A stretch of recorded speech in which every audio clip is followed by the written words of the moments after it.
Sir क्या कहेंगे उन पर जैद हामिद की स्टेटमेंट आना, how dare Saudis allow Hindu and Sikh inside Medina, क्या अब कहेंगे आप? बेचारे सऊदी परेशान हो गए।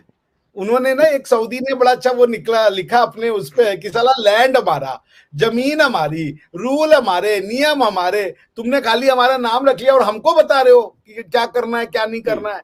हम तुम्हारे हिसाब से चलेंगे, हम अपना लॉ अपने हिसाब से नहीं बना सकते। यानी अब आप क्या कर रहे हो कि सऊदिया के इंटरनल मैटर में आप इन मुदाखलत कर रहे हो। क्यों? क्योंकि कह रहे हो तुम ये लॉ नहीं बदल सकते।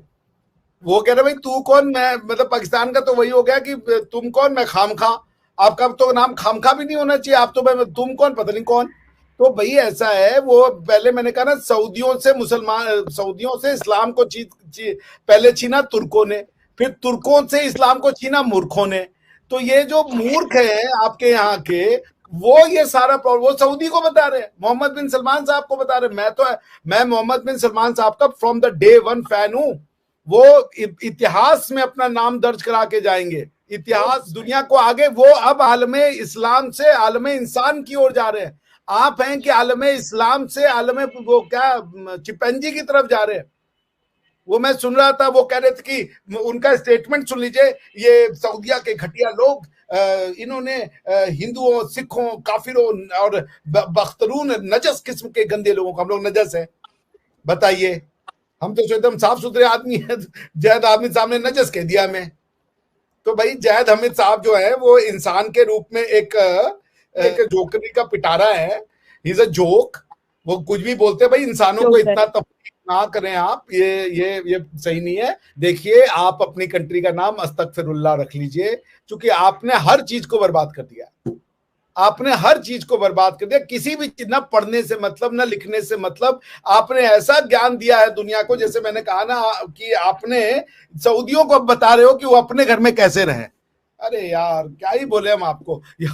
हुतीज जब बम मारते इजराइल के ऊपर ना, वो क्या नाम है, मिसाइल, सऊदिया रोक देता है उसको। और आप जो है, अच्छा कल जैद अमीर साहब ये भी कह रहे थे कि देखिए, अगर आपसे लड़ने को जाने को कहे हमास में मत जाइएगा, वरना बेकार में मर जाइएगा। ये भी कह रहे हैं, वो कह रहे अगर कोई आपसे हमास में जाने को कहे तो मत जाइएगा, वरना बेकार में मर जाइएगा। उन्होंने एग्जाम्पल दिया कि कोई एक सज्जन थे मौलवी साहब पख्तूनख्वा के, उन्होंने 1000-2000 लड़कों को लिया और लेके चले गए अफगानिस्तान। अब उन बच्चों के पास ट्रेनिंग नहीं थी, उन्होंने कहा हम तो जाकर के जीत लेंगे। ऊपर से 2 बम आया, उन्होंने ऐसे किया, उसके पहले ही साफ हो गए।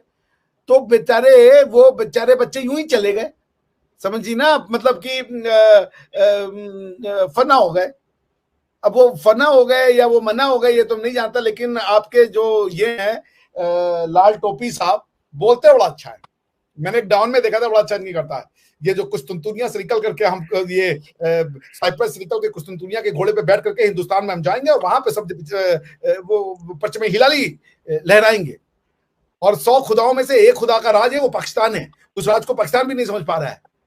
आप समझ रही ना, वो ऐसा राज है, वो ऐसा राज है कि उसके 4 भाषाएं हैं। पाकिस्तान को 7, हमारे यहाँ कहते हैं दंडवत प्रणाम। पाकिस्तान को समझने के लिए एक अलग न्यूक्लियर साइंटिस्ट चाहिए, जो उस लेवल का इंटेलिजेंट हो। हम लोग तो सामान्य हैं, हमारे बस का बात। वही मूर्ख हैं। जब सऊदिया निकल जाएगा ना, जब सऊदिया बदल जाएगा, वो मोहम्मद बिन जायद यूएई के जो रूलर है, वो आए मोदी जी को कह रहे ये मेरा भाई है। अस्तगफिरुल्लाह, जिंजरुल्लाह हो गया इनके साथ। क्या नाम है ये आपके लाल टोपी के साथ, उनकी टोपी में से लाल रंग चला गया है। अब वो कौन सा रंग लगाएंगे मुझे तो ये नहीं पता है। लाल रंग जरा सा भी फेड होगा ना तो गेरुआ बन जाता है, काला तो लगाएंगे अब।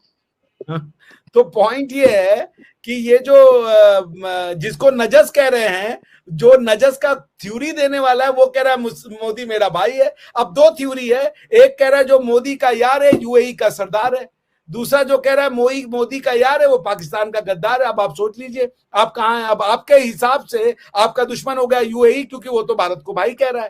भाई दुश्मन का दुश्मन दुश्मन और दोस्त का दोस्त दोस्त, ये अजीब सी रूडिमेंट्री फिलोसफीज के ऊपर पाकिस्तान चल रहा है।